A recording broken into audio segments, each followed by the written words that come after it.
Bismillahirrahmanirrahim. Assalamualaikum warahmatullahi wabarakatuh. Selamat datang di channel Sahabat Luar Biasa. Channelnya orang-orang luar biasa. Apa kabar teman-teman? Mudah-mudahan sehat selalu dan selalu dalam rahmat dan lindungan Allah Subhanahu wa taala. Amin ya robbal alamin. Bagi teman-teman yang baru menemukan channel ini, agar tidak ketinggalan informasi yang insya Allah menarik dan bermanfaat, jika berkenan silahkan like, komen, dan bagikan video ini, serta subscribe dan nyalakan tombol notifikasinya. Syukron jazakumullah khairan. Alhamdulillahillazi bini'matihi tatimus solihat. Segala puji hanya milik Allah, yang dengan segala nikmatnya segala kebaikan menjadi sempurna.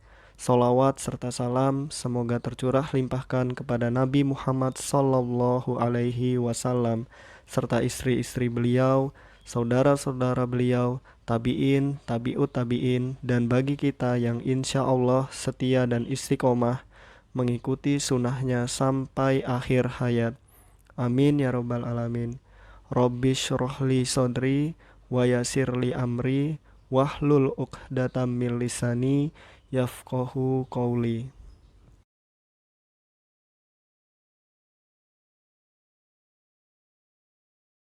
Baik teman-teman, kita lanjutkan latihan soal nomor 1. Pembelajaran adalah proses beralihnya pesan dari suatu sumber menggunakan saluran kepada penerima dengan tujuan untuk menimbulkan akibat atau hasil. Konsep ini merupakan latar belakang pentingnya penggunaan media pembelajaran ditinjau dari A. Teori informasi, B. Teori kerucut pengalaman, C. Teori psikologi, atau D. Teori komunikasi. Tentu jawaban yang tepat adalah D. Teori komunikasi ya teman-teman. Adapun penjelasannya, media menurut teori komunikasi adalah proses pembelajaran pada dasarnya mirip dengan proses komunikasi. Nah, proses pembelajaran pada dasarnya mirip dengan proses komunikasi, yaitu proses beralihnya pesan dari suatu sumber menggunakan saluran kepada penerima dengan tujuan untuk menimbulkan akibat atau hasil, menurut Gafur tahun 1986. Model komunikasi tersebut dikenal dengan nama model source, message, channel, receiver, dan efek. Nah, dalam proses pembelajaran, pesan itu berupa materi pembelajaran, sumber diperankan oleh pendidik, saluran berupa media, penerima adalah siswa, sedangkan hasil berupa bertambahnya pengetahuan sikap dan keterampilan. Nomor 2. Prinsip utama dalam pemilihan media pembelajaran bagi anak tunarungu adalah A. Keamanan, B. Efektivitas, C. Taraf berpikir siswa, D. Interaktivitas. Yang mana teman-teman nomor 2? Ya, terutama yaitu B. Efektivitas. Adapun penjelasannya, efektivitas media pembelajaran.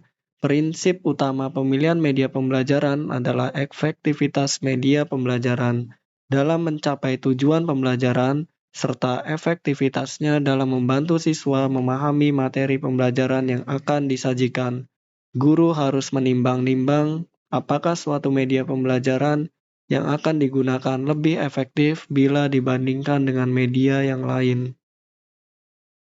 Nomor 3, termasuk ke dalam media jenis stimulus auditori dalam pembelajaran PKPBI adalah A. Pias kata, B. Kartu huruf, C. Cermin, atau D. Speech trainer.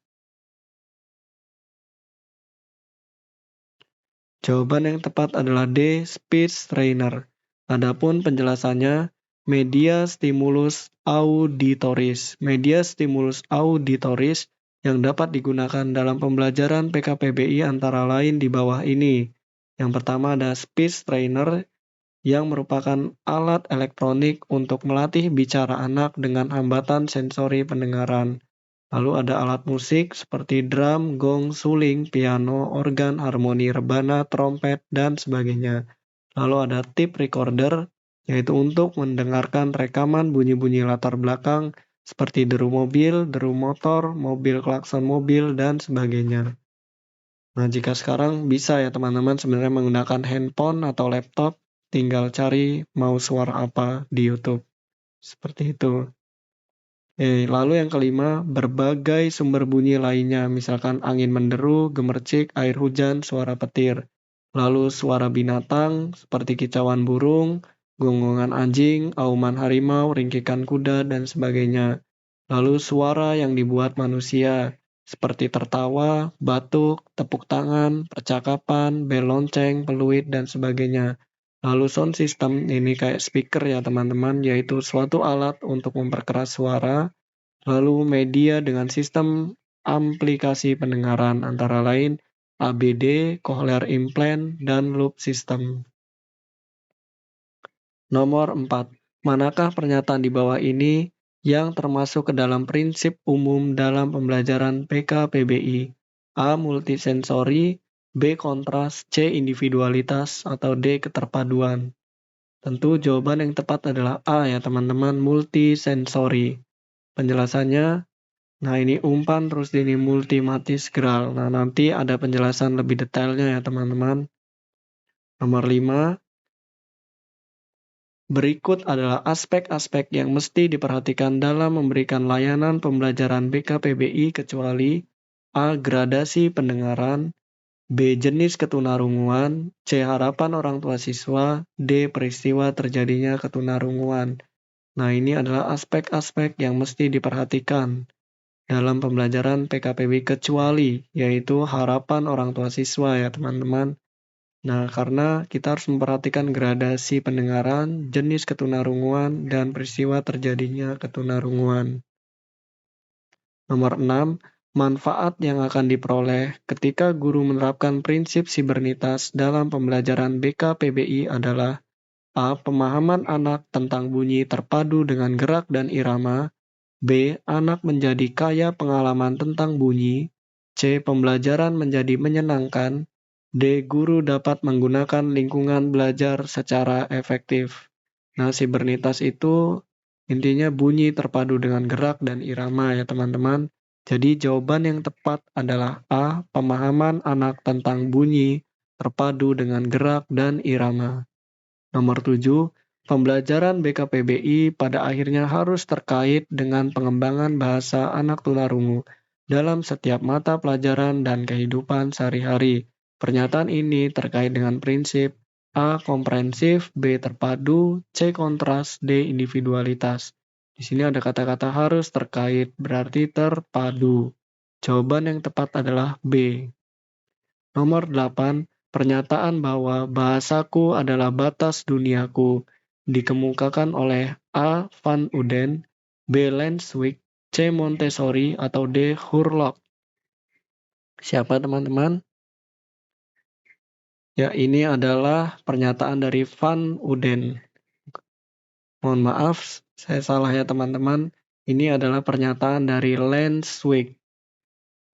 Nah, penjelasan Lenswijk berkata, bahasaku adalah batas duniaku. Nomor 9, hambatan perkembangan bahasa pada anak tunarungu, faktor utamanya dikarenakan oleh A. Terbatasnya pengalaman berbicara, B. Stigma negatif masyarakat, C. Terbatasnya fungsi organ bicara, D. Terhambatnya akses mengenali simbol-simbol bahasa secara auditori. Nah, ini jawaban yang tepat adalah D ya teman-teman, terhambatnya akses mengenali simbol-simbol bahasa secara auditori.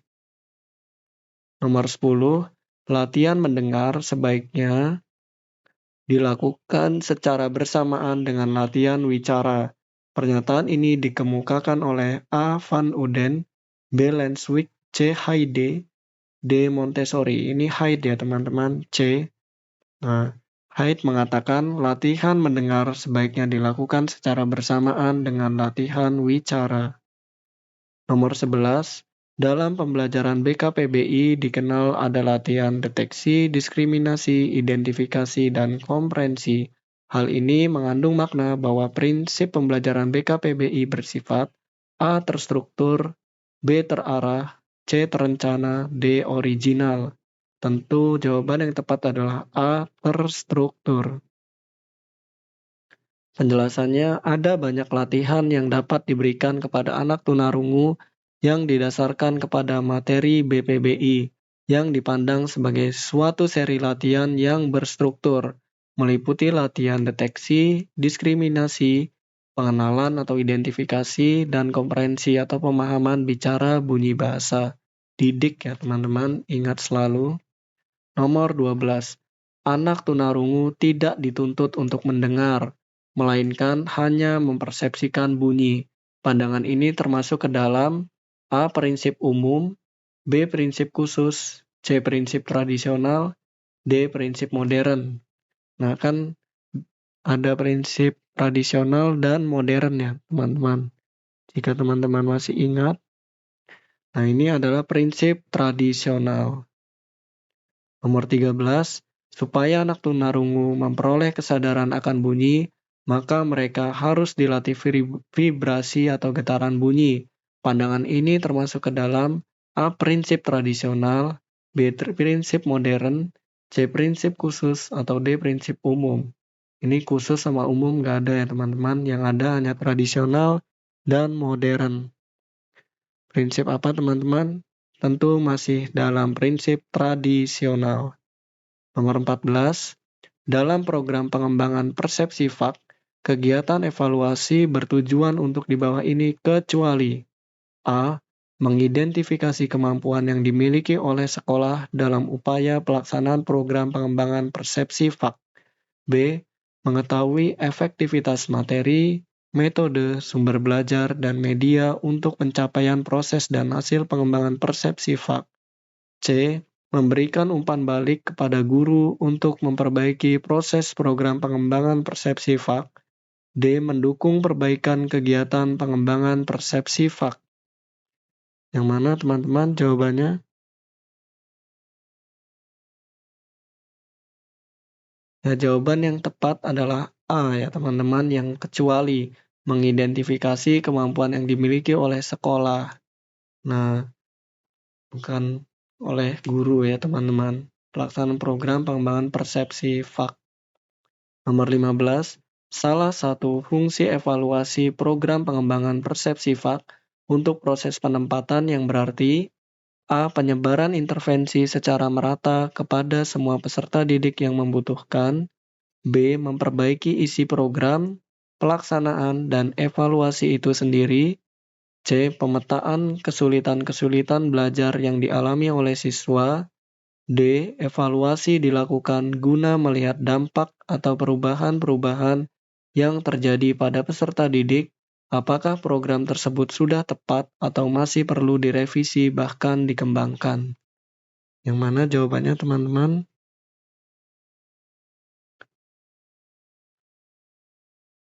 Ya, jawaban yang tepat adalah A. Penyebaran intervensi secara merata kepada semua peserta didik yang membutuhkan.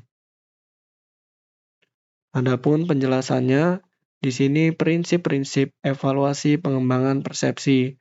Yang pertama menyeluruh, yang kedua berkesinambungan, yang ketiga objektif, yang keempat otentik, yang kelima mendidik, dan yang keenam kebermaknaan.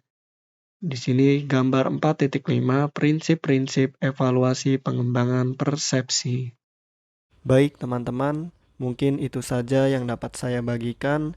Apabila ada kebenaran, pastikan itu datangnya dari Allah Subhanahu wa Ta'ala, dan apabila ada kesalahan, pastikan itu datangnya dari saya.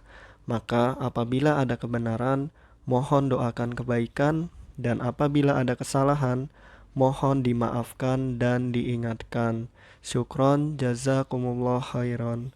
Allahumma inni as'aluka ilman nafi'an wa rizqan thayyiban wa amalan mutaqabbalan. Subhanakallahumma wa bihamdika asyhadu an la ilaha illa anta astaghfiruka wa atubu ilaik. Wassalamualaikum warahmatullahi wabarakatuh.